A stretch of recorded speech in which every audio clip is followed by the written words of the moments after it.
So today's install video is on these Cali raised LED ditch lights. These are the 27 watt with the side projecting lights, as you can see here. They come with really low profile ditch light mounting brackets. As you can see, very tiny, fits slim underneath your hood. Portion here to mount to the light itself, and a few of these things. So I'll show you how to start getting this set up first. Cali Raised suggests mounting the ditch light onto the bracket before actually mounting the bracket onto the truck, because it's so low profile that it's hard to get tools underneath here and start screwing it into the ditch light once it's already on your truck. So I'll show you guys how to do that right now. So the first thing we need to do in order to mount the ditch light to the bracket is flip the ditch light itself over and get this little mounting piece that has a curve to it, and make sure they're pointing the curve towards the back. So it slips right in here easy, and it should hold itself in place for the time being. Next thing we want to do is take one of these screws with the Allen hole and place it through the side here, and make sure that we're getting into this as well. So we need to go through it. And then all you have to do is drop your lock washer in this hole, and then drop your nut in this hole, and then start using the Allen key to tighten that up. And the size of this hole will keep that lock washer and nut tight. So all you really need to do is get the bolt through here and start tightening it. I'll be done in 1 second. I'll show you what that looks like. So as you can see, I have my bolts in there with the nuts and the lock washers. I've slid it into the side and tightened it with the Allen key. And the next thing we'll do is mount it to the bracket. So first I need to take a look at the light and make sure, is this driver or passenger? So there's nothing here on the left side, and on the right side, this is some LED lights. So we know that when it's on my truck, the LED lights will be facing to the right. So this means this is the passenger side light. So I'll go ahead and flip that upside down again, and make sure that you grab your passenger side bracket. So it's marked easy with a P, the driver side has a D.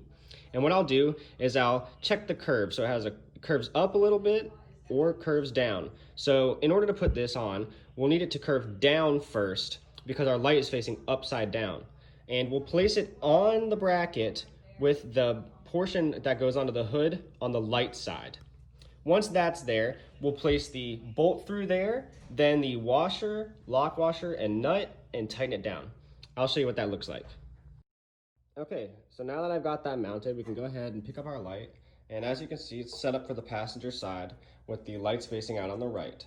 So we'll go ahead and take it over to our truck now and slide it in from the back side of the hood and get the bracket up underneath that. So as you can see, gently so don't scratch anything, I'll slide it up underneath the hood and try to get it lined up near these bolts.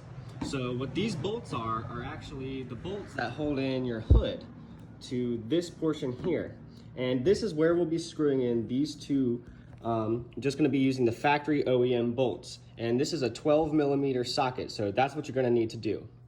And in order to do this the correct way, we'll want to unscrew the top one, screw it into the bracket, back in the top one, keep the bracket at a side angle so that we keep the bottom one in, tighten it back down, then undo the bottom one, slide the bracket in, and tighten it back in.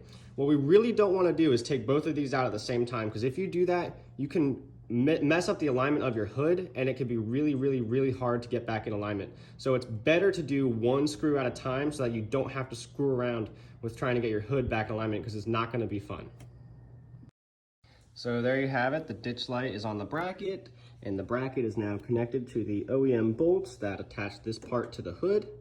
I've slid the bracket as far forward, you can see a little gap as it goes, just to try to keep it away from my glass here. But I think even if you slid it all the way back, it still wouldn't hit the glass. It still has a good amount of clearance. You know, if we move this, which will be moved, I think there's probably an inch right there, so it is good. And as you can see, I've done it now on the other side as well. So you'll see the same thing over here, bracket installed, ditch light on driver. And you can see that again, I have the driver side has the LEDs facing to the left, and the passenger side has the LEDs facing to the right. Just make sure that you get the right ditch lights on the right side. Next, we'll be setting up all of the electrical components to this. I'll show you how to do that in 1 second. Now it's time to start messing with some wiring. So the first thing I did was I unplugged this little on-off switch that comes with, because I actually got the upgraded switch that says ditch lights, looks like the OEM switches. So all I did was unplug it from this section here. And as you can see, these other two portions plug right into the ditch lights. Here is our relay right here, and our power, so positive and negative. The first thing we want to do is screw in our relay. So we'll need a 10mm socket, and we'll come over to our truck, and we'll find where our battery is right here, and our fuse box. And so our fuse box is screwed into the frame of our truck right here with a 10mm socket. So we'll unscrew this bolt, and we'll plug our relay into this. Once we get our relay in, it's easier to then plug the harness into the pods themselves. After that's done, I'll go ahead and I will connect my ground here, which is another 10mm socket, and then I'll connect my positive here. Now this one's not 10mm, this one's actually 12mm, so you'll need that. I'll show you what that looks like when it's all done. Okay, so now the harness is all hooked up, as you can see, screwed in over here and plugged into the lights. And I've gone ahead and I've fed the line with the switch through our firewall here. And it'll be easy if you go underneath your pedal and it'll just pull right through.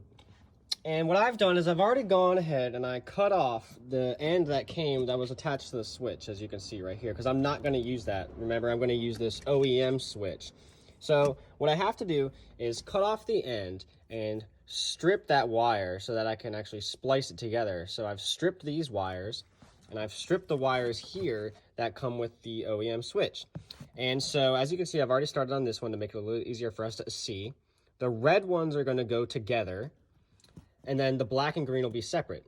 So the green is going to be plugged in, or going to be spliced with our white one. The black will be to the black, and then the two reds together will go to the blue one. So after you strip and splice all those together, you should be able to pry this out, put your switch in one of the open slots. Hopefully you have one. If not, you can have another switch panel, I'm sure. And then pop her back in. After that, it should be done. I'll show you what it looks like. So here you have it. I've now spliced the wires together. The blue is attached to the two reds. As you can see, the white here is attached to the green and the blacks to the blacks. So now all that's left to do is slide in your switch here. So this is mine. Everyone else, if you don't have this one, you might have that push button. So I've plugged it into this spot, and now I just need to run the cables up through this little hole right here where you can see my finger, plug it in, pop this baby back in, and then test the lights. So here we are, plugged in, the switch, clicking the switch, and they're working. Switch lights up too. Both of them are coming on. Let's go take a look. Yep.